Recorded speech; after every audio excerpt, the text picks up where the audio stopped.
I'm Adeline Wong, and I am a composer, faculty at Conservatory of Music in Singapore. I teach composition and music theory as well. And today, my topic relates to the theme of the symposium, using musical spaces of memory, identity, and transformation in the way how I weave time through layers of complexity in terms of where I come from. I'm from Malaysia. I've been living in Singapore for the past 15 years. And also, I have a musical background. Like a lot of us here is Western trained. But in the recent 7 to 8 years, I've been more curious. Us being creative inventors, we're always asking questions. Why do we do this? I ask my students, why do you do this? So I'm asking myself now, why am I making these musical decisions that I make in almost every piece of mine? But over the past years, I've become more aware of it. And this choice of my musical decision actually comes into my very young age, when I was 5, 6 years old. And it's a more visual aspect of influence that has subconsciously gone into my way of listening and how I perceive musical materials and sound. So in my music, I like to use as little as possible, because this allows me to create as much as possible. And I like using simple materials, very basic materials I'm going to share with you, because at the same time, this allows me to make it very complex. And I'll share with you this visual aspect from Southeast Asian that I see on the tables in my house, the clothes we wear, this batik prints in Malaysia and also in other parts of Southeast Asia. And you can see that the motifs, the patterns, the materials are very simple, but it's being repeated. This idea of repetition has always been there. I always hear that in the sounds of Southeast Asia, but more really, I think I relate to it very visually, and subconsciously it's become part of who I am, and also how I write my music. And so, for me, repetition, like how the motifs are being repeated in the batik print, is not something the same, but different. And for me, repetition in my music is not repeating and becoming the same, but transforming to something different in its own ways. And therefore, exploring repetition as a creative act of transformation through structural, emotional, and cultural journeys, personal narrative, and the integration of Western and Southeast Asian musical elements. So with this idea of repetition being repeated and transforming at the same time, I created a series of works starting in 2017, where I have a process with the idea. This idea is being repeated, it forms a texture. And with this texture, it accumulates, and that becomes the structure of the work. So I started a series of works I named it the Continuum Series because it just continues from 2017 all the way. I started with a string quartet in 2017, and then it moved on to the second piece, Nexus, for low brass quintet, Herringbone for piano solo, Echoes for tuba and string quartet, and finally the latest piece, Montage, which is actually accumulation, not just about materials here, but accumulation of the instruments. So the last piece is the accumulation of the string quartet, the low brass quintet, and the piano solo, all in one piece of 10 musicians playing. And we performed at the Studio last year. And you can see that here, with the ending of each note, it forms a basic circle of fifths. It cannot be more direct in terms of, the relation with circle of fifths, we know. But I have 3 ways of connecting the pieces. And it starts with the material at the end of the piece is being repeated into the second piece.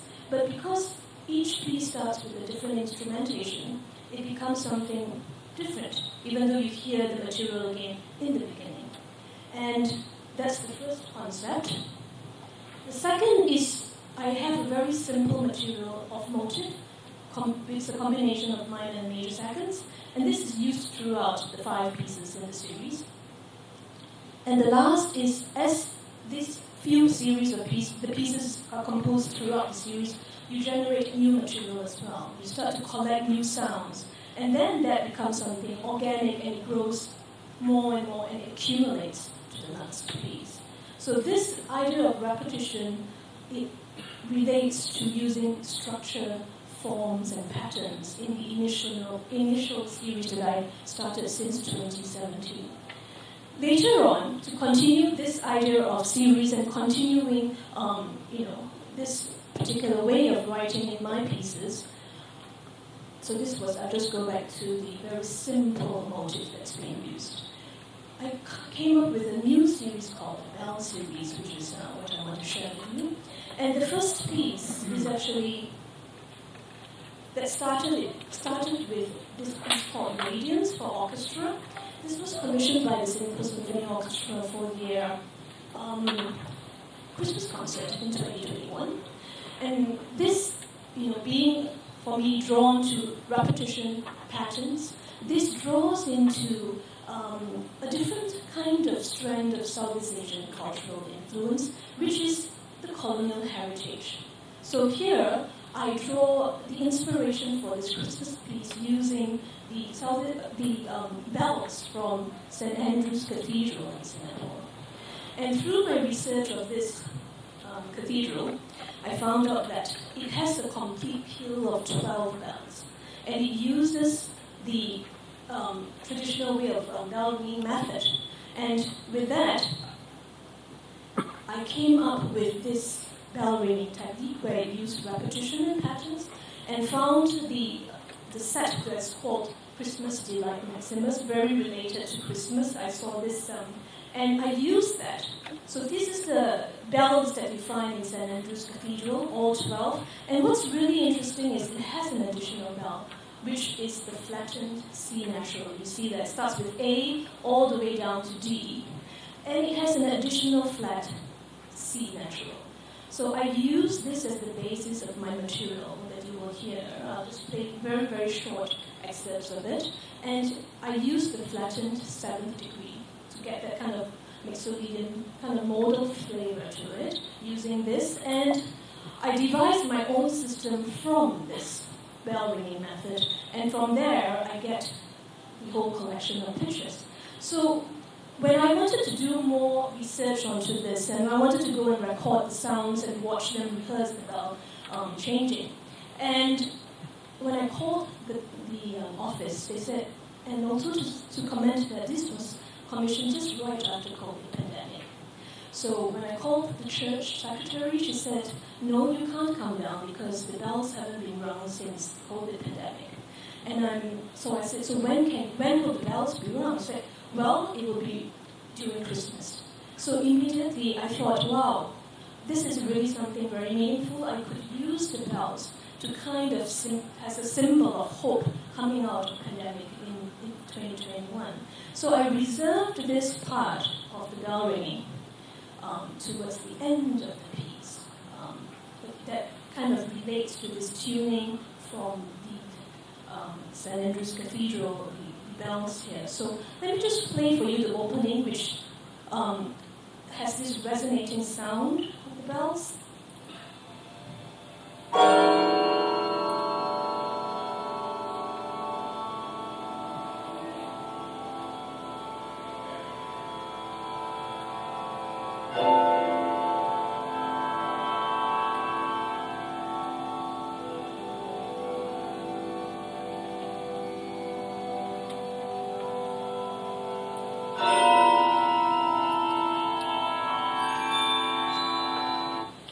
Beginning. And towards the end, this is the part where I use the D Mixolydian and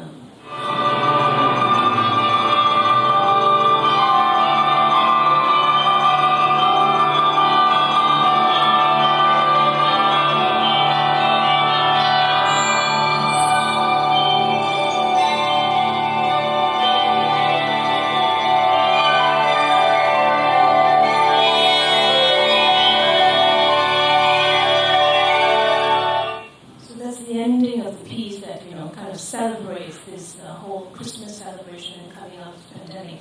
Now, with this radiance, I'll just go back to here, this was really a pivotal work, because when I went for the rehearsal, and this is coming out of the pandemic, and I hadn't written an orchestral piece in a while, being on stage with the percussionists, and all the full orchestra playing those kind of long-held notes and ringing sounds, there was this kind of sensation, the vibration of that all that I had not felt in a long time.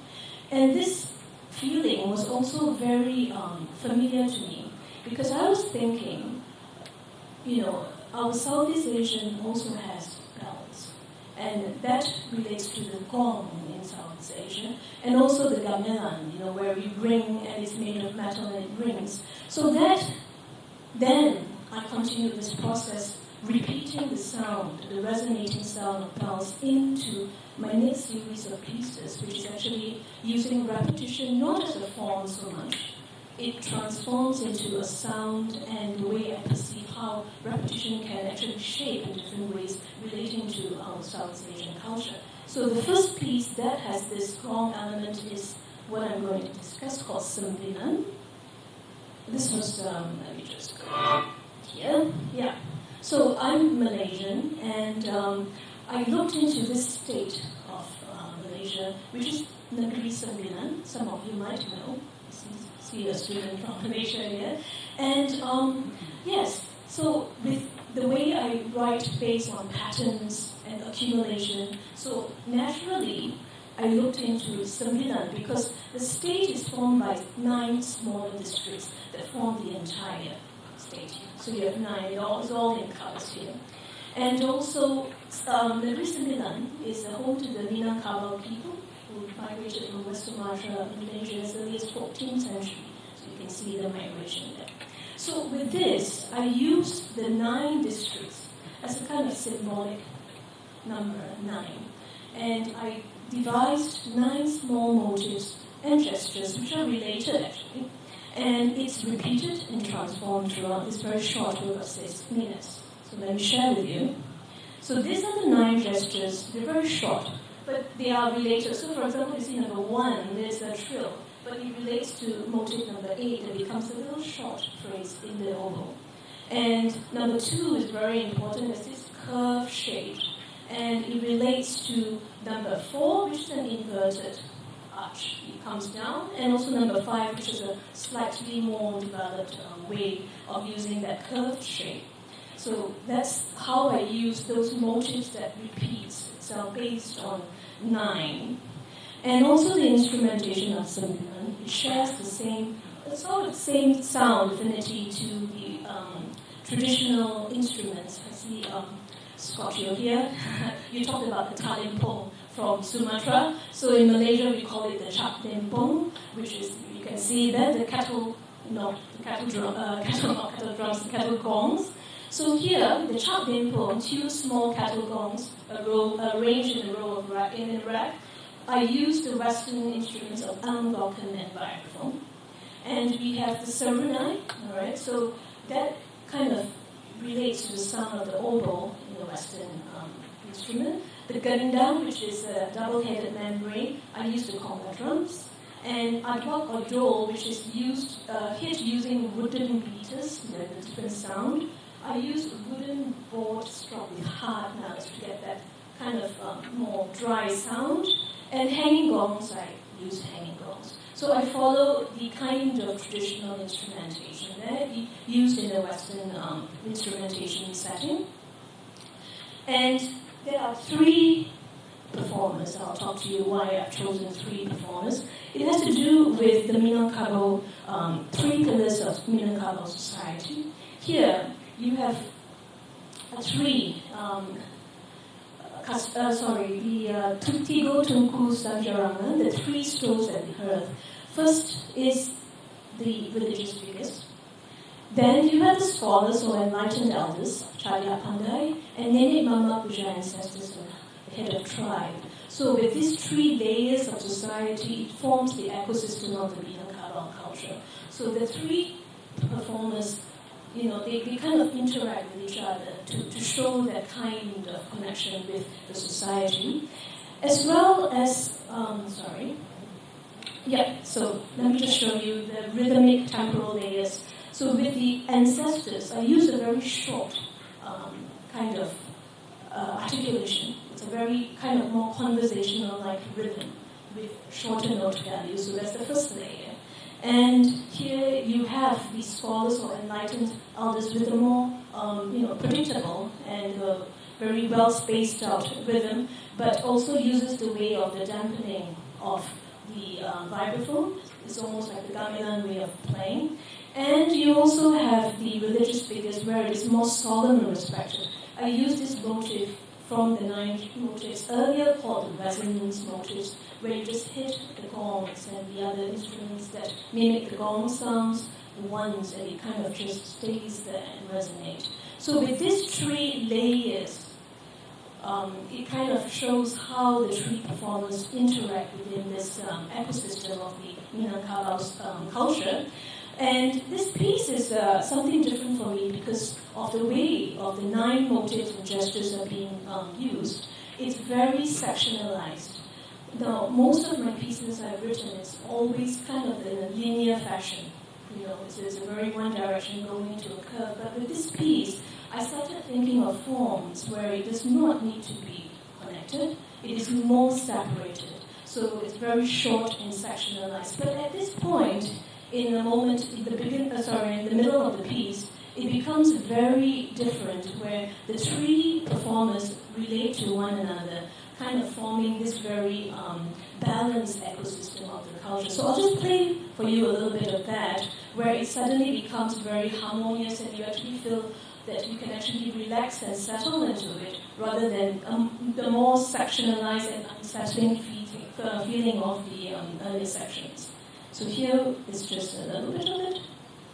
This is the previous section.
Separated and unsettling, and you come to this particular section where you sit in and actually get to relax a little bit. And the other way, another very important aspect of using repetition is to use a new structural possibility for myself, which I've never used before.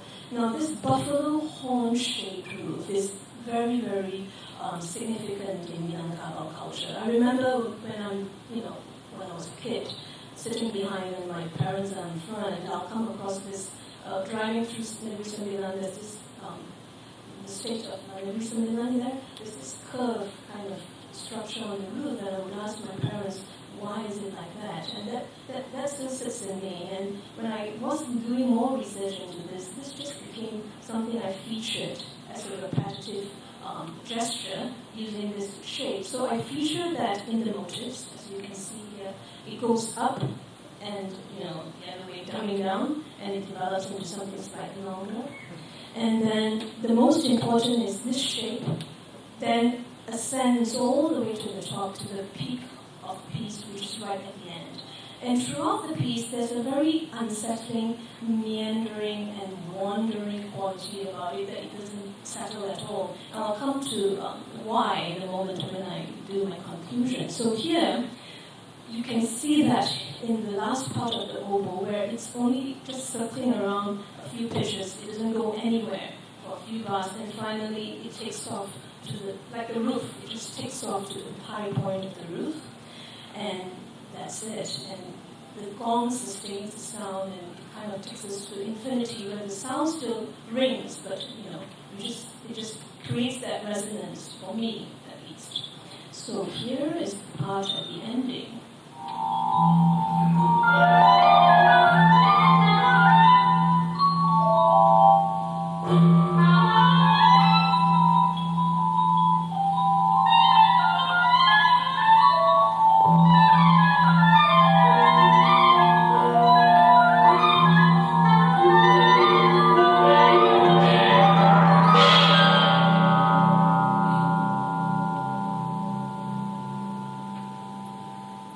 So, the ending of this piece has this other term by Minangkabau culture called merantau.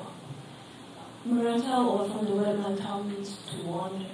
So very much like the symposium theme where, Alice venturing through the wonderland, the Minangkabau youth, because it's a matrilineal society, so the Minangkabau youth, especially young men, they set upon a trip or merantau to explore new experiences, and that is how that happens. So for me, when I saw this theme for the symposium, and I had written this, so it draws a very close connection to the symposium theme of this very wonderland, kind of how it's wandering, and we have this kind of curiosity in terms of exploring the journey. So here is this space that I am talking about. Professor Allen, in the first lecture he gave, he talked about the in-between space of Alice in Nusantara. He talked about that space. So for me, this space is a space a transformed space where I use repetition in multiple directions, and across time, culture, and memory. It's also an open space that is not confined to a single trajectory. And also, it's a space that does not seek resolution, but resonance. So with this, this is my wonderland and my space. And yes, with this I end my presentation. And if there's any questions, thank you, everyone.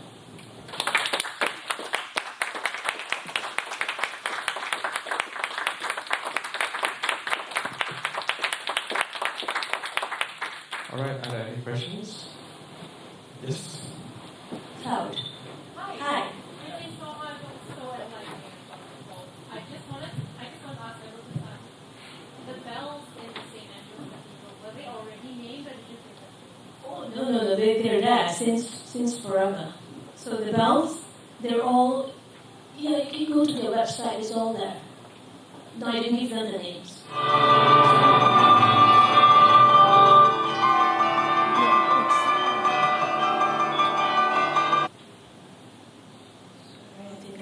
No, they're just based on the pitch of the bells. Do you have a favorite bell? Or do I have a favorite bell? I suppose it could be the flat six, the C natural.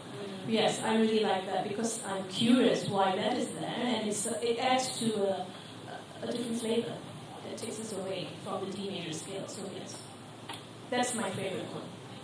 Do you know what is one? There's one called Jade. There's one called Jade. Do you know this story? No, I should find out. Yes. So this is the overview of the bells that we find in St. Andrew's Cathedral, and there's a lot of information if you go onto their website. It's amazing, and I think they just restored and the bells, and there was over COVID, and once the pandemic was over, they started the process. So you can read all about it. I was fascinated because of that piece I wrote for Christmas. So I learned a lot about it because I studied in Singapore, and weekends we go to Victoria Theatre. Before that, we didn't have Esplanade. You pass St. Andrew's Cathedral, but I never knew the rich history behind this. So for me, this is the colonial heritage of Southeast Asia as well, which has a very rich, strong, in terms of our culture, it's still very important. Yes, Chris. If I may, Yeah. I don't know if this was a question, but I think that might be the first time that I've ever heard colonial legacy referred to in positive terms. Oh, because I think that's how I see it. Because my musical background started in Western tradition, and it's only recently I started to look back into my own heritage in the last 10 years. And I have to admit that it was because of my Western background, I am given the space now to look back into this. And it's because of my Western classical training, I'm able to now move away from that, to do something new, but not to separate it, not to merge it, but to try to find that space that I talk about, where sometimes the music can be together, or sometimes the two versions can be totally separated in friction with each other. So it does not matter, but it's that way of kind of accepting that part of myself, because I cannot deny that I studied music more in the Western sense. I did the whole ABRSM, and that was since 5 years old, and I cannot deny that I'm from this part of the world. There's so much heritage here, so I think I'm in a very special and free position because of both, and yeah, so... I think there's an interesting, Audre Lorde has this very famous statement where she says the master's tools can never dismantle the master's house. And but she also says sometimes those tools can be taken up and used to do something. Yes. Thank you. Yes. Thomas. Thank you for this lovely presentation. Thank you. I hope you don't mind me asking a question from this relaxed position. No, it's very different, so that's great. My question is relating to the way that you answered this question. Yeah. You've got this, what other people here at the symposium have referred to as a kind of a synthesis, which I think has strong resonance for many of us. Yeah. And this is where you are working at the moment. So I'm just really curious about... Go to the last slide. Sure. About having completed this body of work, are you stimulated and in what new ways do you think you might move compositionally having completed this body of work? Yeah. Okay, that's the question. What are you curious about? Like, as now that you might move forward, I'm curious about your ambition. Yeah, so let me tell you my plan. So the Bell series is not completed. I'm only at this.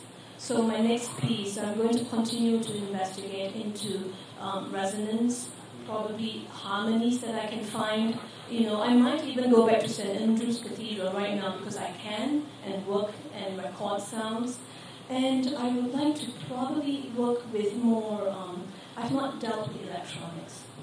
So that would be something. I was talking to Teresa yesterday or 2 days ago after the talk, and I was talking about experimenting the ways harmonies can use now and take it the next step.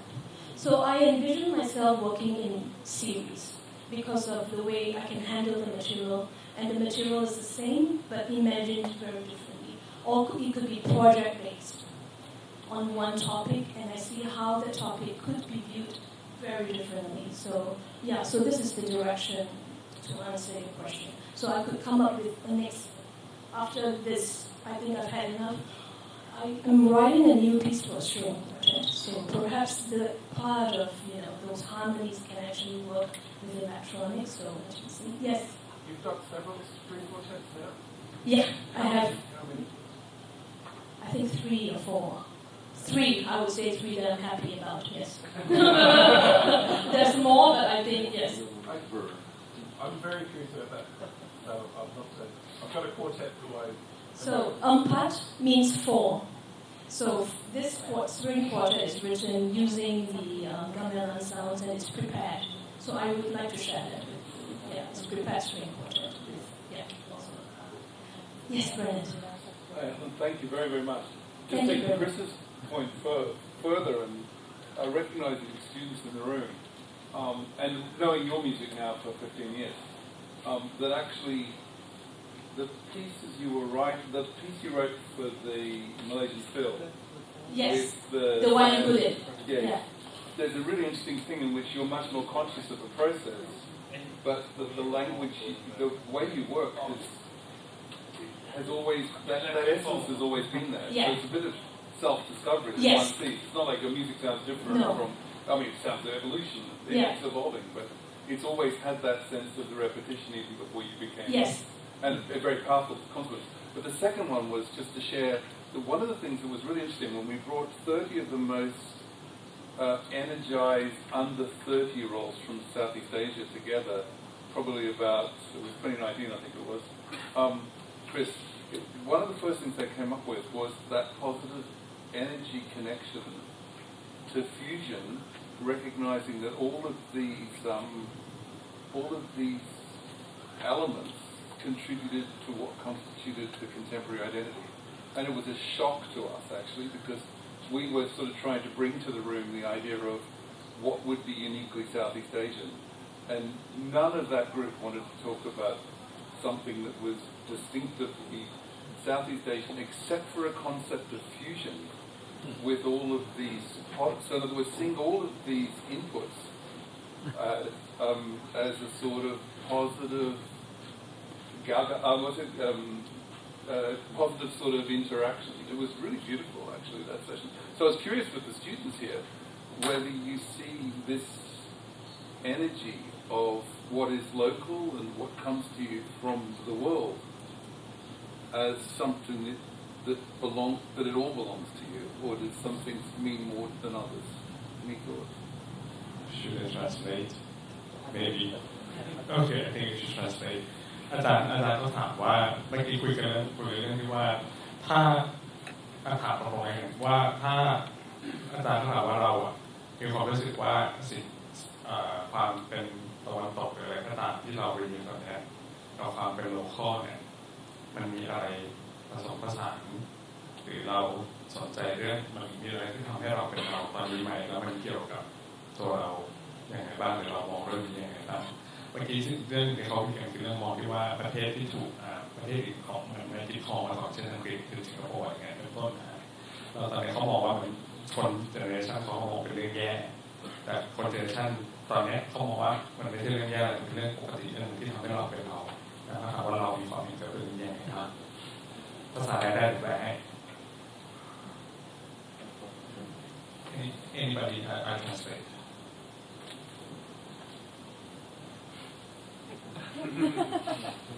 This is a hard question. No, it's just เอาเท่าที่รู้สึกครับผมรู้สึกว่ามันทำให้เรามีอิสระในการที่จะเปิดรับมากขึ้น Okay. His answer is that he said he think he's more free to accept possibilities, to accept ideas. Thank you. Well, that was the feeling from that group as well. Just be free to accept possibilities. It's a beautiful way of thinking. Thank you. Yeah.